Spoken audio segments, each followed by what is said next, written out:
شہادت کا جام پی کر کے کہا تھا اے میرے بابا حسین، علی اکبر کی جوانی دنیا والوں کی دیوانی نہیں ہے، مدینے والے کی دیوانی ہے۔ نعرہ تکبیر، نعرہ رسالت، فیضان شہید اعظم، مسلک اعلی حضرت، فیضان عرس مقدس، پیر سید شباب میاں صاحب قبلہ۔ مگر اب افسوس کے نوجوان لڑکے برباد ہو گئے، نوجوان لڑکے برباد ہو گئے۔ اب افسوس انہیں کون سمجھائے؟ نہ ان کی تنہائیاں ٹھیک، نہ یہ خود ٹھیک، بلکہ انہوں نے اپنے موبائلوں میں اسٹیٹس لگانے شروع کر دیے۔ کیا لگانے شروع کر دیے؟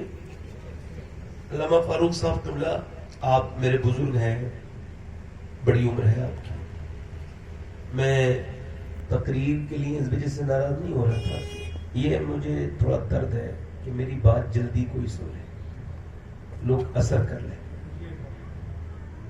ورنہ میں تو جوتیوں میں بیٹھنے کا انسان، تکبر میں کیا کروں گا؟ مجھے تو یہی خبر نہیں میں جنتی ہوں یا جہنمی، میں تکبر کا تو مسئلہ ہی نہیں بنتا، میں تو محتاج ہوں اللہ کے حکم کا۔ مگر نوجوان کی اس نسل کی تنہائیاں تو برباد تھیں، اب تو اس کی جلوت کے ساتھ خلوت اور جلوت دونوں برباد ہو گئی۔ یہ اکیلے میں بھی چور ہے اور لوگوں کے سامنے بھی چور ہے۔ اب تو نوجوان لڑکے اسٹیٹس تک لگاتے ہیں، گندے گھٹیا چیزیں تک کرتے ہیں، ایک پڑوسی پر ظلم کرتے ہیں، دوست اپنے بھائیوں کو ستاتے ہیں، اپنی بہنوں کو ستاتے ہیں، رشتہ داروں کو ستاتے ہیں، گندی تصویریں لگاتے ہیں، جھوٹ بولتے ہیں، گندی کام کرتے ہیں۔ سنو، اب کوئی ابو بکر اور عمر، کوئی علی عثمان نہیں آئیں گے۔ اب جتنا بھی اسلام سمجھا جائے گا آپ سے سمجھا جائے گا۔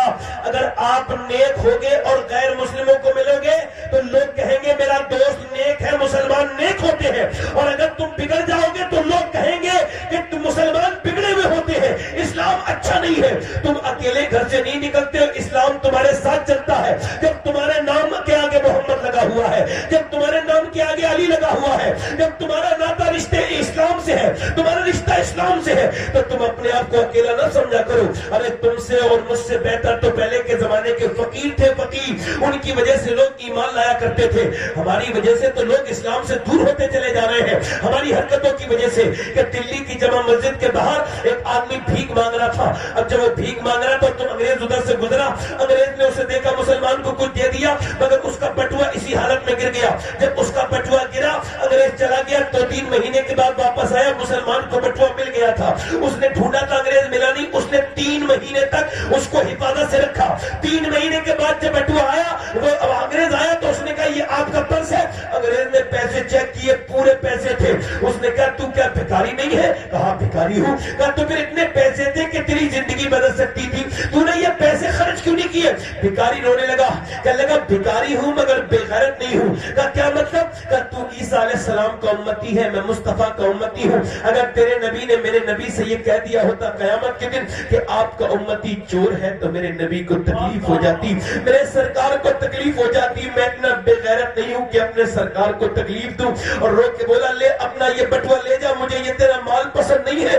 مجھے تو عملہ کا لال پسند ہے۔ وہ کہنے لگا انگریز بعد میں بٹوا دینا، پہلے اپنا ہاتھ آگے بڑھا اور مجھے کلمہ پڑھا دے۔ ارے جس امت کے امتی کی ایمانداری کا یہ عالم ہے، اس امت کے نبی کی ایمانداری کا عالم کیا ہوگا؟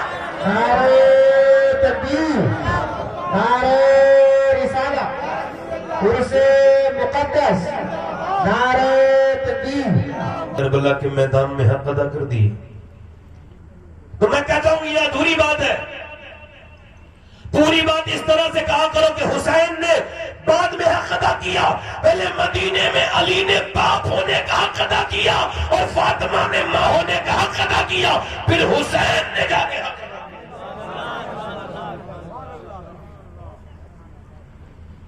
جب باپ پوری زندگی قرآن نہ پڑھے، ماں قرآن نہ پڑھے، تو پھر بچوں پہ بچہ کہاں سے قرآن پڑھے گا؟ باپ کی گالی کا اثر بچے پہ پڑے، جس کا باپ گالی دیتا ہے اس کا بچہ بھی گالی دیتا ہے، جس کا باپ اپنی بیوی کو مارتا ہے وہ بچہ بھی اپنی بیوی کو مارتا ہے۔ بات غلط ہے، صحیح ہے، بیٹھے ہوئے تو بولو نا، بات غلط ہے یا صحیح ہے؟ بتاؤ آپ مجھے. ابھی ریسرچ یہ ہوا کہ بچے پاگل کون ہوتے ہیں؟ پاگل یعنی ماں کے پیٹ سے جو پاگل پیدا ہوتے ہیں یہ کیوں پیدا ہوتے ہیں؟ اس پر ریسرچ ہوا. ہارورڈ نے ریسرچ کیا، یونیورسٹی نے. 28 سال ریسرچ کے بعد انہوں نے لکھ کے دیا یہ وہ بچے ہوتے ہیں جب اپنی ماں کے پیٹ میں تھے ان کے باپ نے ان کی ماں کو مارا.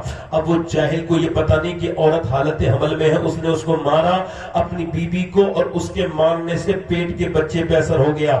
اب میاں چاہے لکھنؤ دکھا لے چاہے دلی دکھا لے، اب تو اپنے کیے کا علاج تھوڑی ہے. تو نے اپنی بیوی کو جب مارا تو اس کا اثر بچے پر ہو گیا.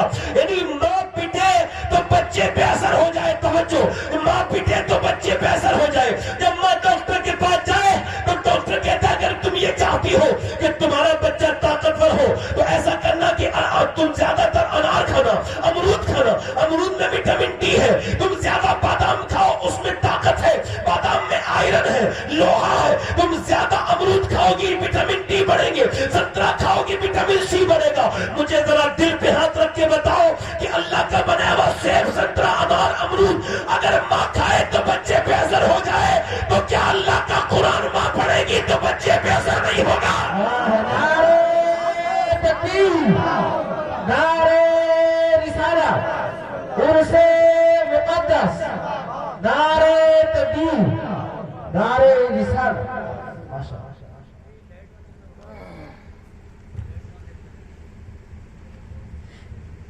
صحابہ کرام لاجواب ہیں، بولو ہے کہ نہیں ہے؟ ارے حضور کے صحابہ لاجواب، اور پھر حضور کی صحابیات بھی تو لاجواب ہیں. خالی صحابہ ہی لاجواب تھوڑی ہیں، ان کی عورتیں بھی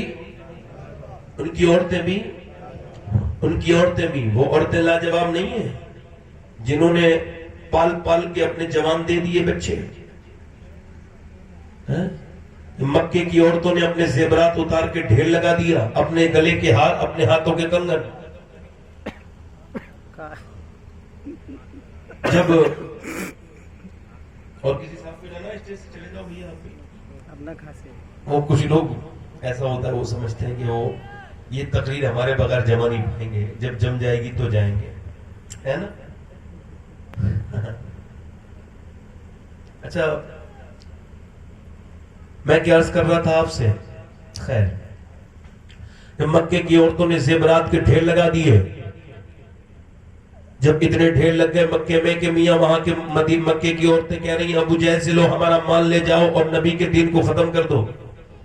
تو مدینے کی عورتیں بھی آئی حضور کی بارگاہ میں، یا رسول اللہ ہم عورتیں ہیں مدینے کی، ہمارے گھروں میں تو کھانا تک نہیں ہے، ہمارے پاس پیسہ تو نہیں ہے، مگر یہ 18 سال کا لال لے کر کے آئے ہیں، اسے لے جائیے اور دین کو بچا لیجیے.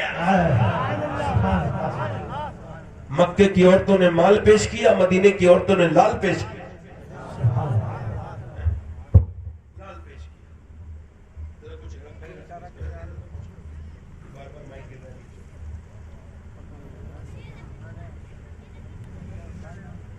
دل لگ رہا نہیں لگ رہا آپ لوگ کا؟ تھوڑی دیر اور بولو یا ختم کر دو؟ بولو بولو. یہ راستہ یار یہ بند کر دو تھوڑی دیر کے لیے، کوئی اور راستہ چلا تو میری ڈسٹرب ہو رہا ہے ادھر سے، کبھی کار جا رہی ہے کبھی گاڑی جا رہی ہے. خیر چلو چھوڑو، میری طبیعت ہی آج ٹھیک نہیں. زور سے بولے سبحان اللہ، مسکرا کے بولے یا رسول اللہ. میں عرض کر رہا تھا آپ سے، جو بات عرض کر رہا تھا وہ سن لیجیے، 5-10 منٹ اور سن لیجیے، پھر انشاءاللہ کبھی ملاقات ہوگی. میں عرض کر رہا تھا کہ مائیں لاجواب تبھی تو بیٹے لاجواب. اگر مدینے کی عورتیں اجازت نہ دیتی تو ان کے شوہر جاتے کبھی جنگ میں؟ ارے جو عورتوں کی بغیر اجازت اپنی بہنوں کے گھر نہیں جاتے تو وہ تو سمجھ لیں گے نا میری تقریر میں کیا کرنا چاہ رہا ہوں. بیویوں کو غلام اللہ نے بنایا تھا، اپنے حبیب کا غلام بن گئے بیوی کے غلام. لعنت ہے ایسے آدمی کی زندگی پہ جو اپنی بیوی کے کہنے پہ، ارے غلام وہ نہیں ہوتا جو بیوی کا کہنا مانے، جو بیوی کا خیال رکھے وہ غلام نہیں ہے، جو بیوی کی عزت کرے وہ غلام نہیں ہے، جو بیوی پہ رحم کرے وہ غلام نہیں ہے. جو بیوی کے گھر والوں کی عزت کرے وہ بھی غلام نہیں ہے، جو بیوی کا جھوٹا کھائے وہ بھی غلام نہیں ہے، جو بیوی کو روٹھنے پر منائے وہ بھی غلام نہیں ہے۔ ہاں، جو بیوی کے کہنے پہ سگے رشتہ دار اپنی ماں بہنوں بھائیوں کو چھوڑ دے وہ پکا غلام ہے، برانڈیڈ۔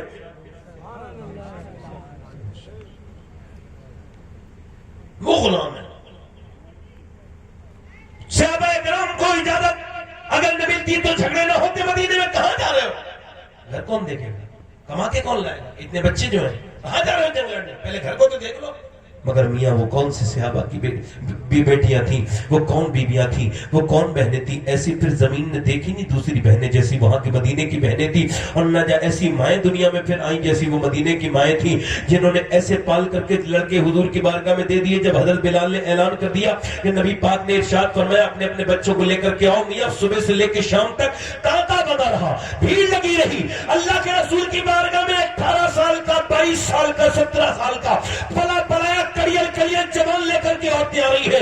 مگر حیرت کی بات تھی ایک عورت نے بھی نہیں کہا کہ میرے بیٹے کا خیال رکھنا۔ ایک عورت تو کہتی تھی، ساری عورتیں یہی کہتی تھی، یا رسول اللہ میرے بچے کو لے جائیے، جب جنگ ہو تو اگلی جنگ میں کھڑا کیجیے گا تاکہ میرا بچہ شہید ہو جائے اور میں شہید کی ماں کہلاؤں اور قیامت کے دن شہید کی ماں کے ساتھ۔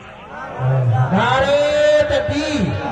ملتے تھے آپس میں تو ماں خوش ہو جاتی تھی، اور جب ہیرو ہیرون ملتے نہیں تھے تو ماں رونے لگتی تھی، جب ہیرو ہیرون بھاگتے تھے تو ماں خوش ہوتی۔ یہ ڈرامے دیکھتے دیکھتے بچپن سے جوان ہو گئی لڑکی، اور جوان ہو کر کے اس نے جب یہی قدم اٹھایا اور وہ بھی کسی کے ساتھ بھاگ گئی تو اس میں پھر پریشانی والی کون سی بات ہے؟ تو نے تیاری تو شروع سے کرائی تھی۔ اگر بے غیرت ماں آج رونے کے بجائے سوچ، اگر تو ٹی وی کے سامنے روئی تھی تو تیری بچی چلی گئی، اگر تو اللہ کے سامنے روئی ہوتی تو تیری بچی تیری ناک نہ کٹاتی بلکہ دنیا میں بھی تجھے سکون دیتی اور آخرت میں تیری جنت کی ضمانت بن جاتی۔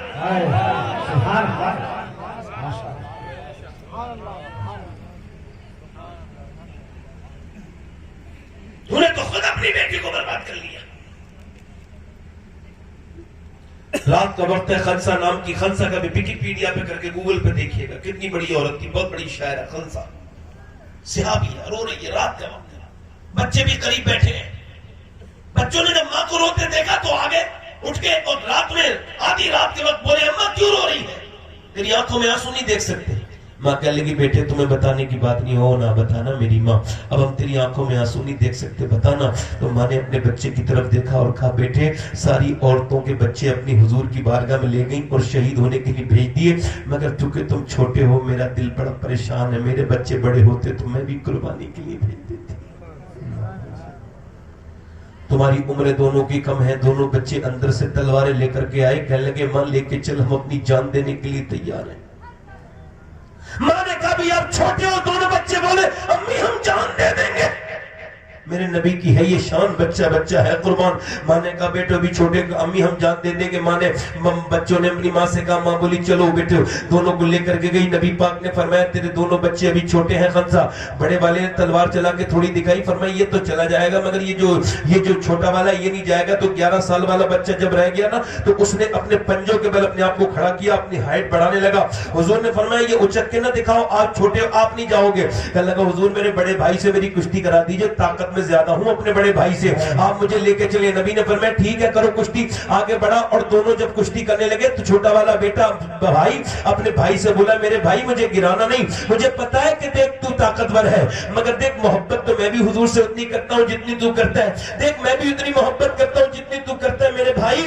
دیکھ اگر تو مجھے چھوڑ کے جائے گا تو امی راضی نہیں ہوں گی، ایک لاش آئے گی، ہم ایک شہید ہوں گے تو امی راضی، دونوں شہید ہوں گے تو امی زیادہ خوش ہوں گی، میرے بھائی مجھے گرانا نہیں، حضور نے تجھے تو بھرتی کر لیا ہے۔ یہ کہہ کے اپنے بڑے بھائی سے بولا دیکھ بڑوں کا کام قربانی دینے کا ہوتا ہے۔ یہ پکڑ کے اپنے بھائی کے قریب گیا، جب وہ لڑنے لگا تو نبی نے ان دونوں کو لڑنے نہیں دیا، فرمایا دونوں الگ ہٹ جاؤ، فرمایا جب تک ایسے بچے اور ایسی مائیں دنیا میں ہے اسلام کا کوئی بال بھی کر نہیں۔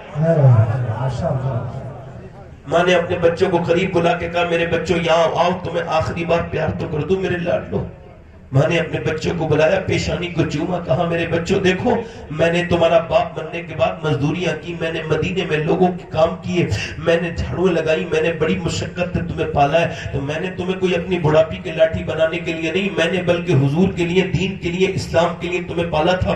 میرے لاڈلو، میرے بیٹوں، بس تم سے یہی کہنے کے لیے آئی ہوں، میرے بچوں جب شہید ہونا، جب جنگ میں تیر چلے، تلوار چلے، نیزے آئیں، تو میرے لاڈلو یاد رکھنا جتنے بھی زخم آئے سینے پہ آنے چاہیے، پیٹ پر زخم نہ آئے۔ میرے بچوں تمہاری ماں تمہارا انتظام نہیں کرے گی، جب لاشیں گریں تو جتنے زخم آئے سینے پہ آنے چاہیے، تاکہ لوگ تمہاری لاشیں دیکھیں تو سمجھ جائیں کہ مدینے کی عورتیں بزدل پیدا نہیں کرتی، شیر دل پیدا کرتی ہیں۔ نعرہ تکبیر، نعرہ رسالت، عرس